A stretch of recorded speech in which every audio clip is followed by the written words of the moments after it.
Hi everyone, আসসালামু আলাইকুম। কেমন আছেন সবাই? আমরা এখানে ফেসবুকে কাজ করি বা কাজ যারা না করি অনেকেই বিভিন্ন ভিডিও আপলোড করে থাকেন, বিভিন্ন ছবি আপলোড করে থাকেন। কিন্তু বিষয়টা হচ্ছে এরকম যে ধর্ম, যার যার ধর্ম সে পালন করে, কিন্তু এই ধর্ম মানুষকে প্রকৃত মানুষ হতে সাহায্য করে।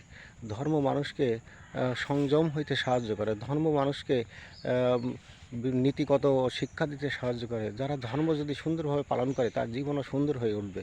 আশা করি আমরা যে যা ধর্ম পালন করি, যে যা করি না কেন, আমরা যদি আমাদের ধর্মটাকে সুন্দরভাবে পালন করে থাকি, পালন করি, তাহলে আমাদের প্রকৃত মানুষ হতে পারবো এবং ন্যায়পরায়ণ হতে পারবো, সত্যবাদিত্বতা থাকবে এবং আমাদের জীবন আরও সুন্দর হয়ে উঠবে। আমাদের দেশটাও আরও সুন্দর হয়ে ভালোভাবে চলে আসবে এবং দেশটা সুন্দরভাবে চলবে। তো আমরা সবাই চেষ্টা করব আমাদের যে যা ধর্ম পালন করার সুন্দরভাবে। আসসালামু আলাইকুম, ভালো থাকবেন।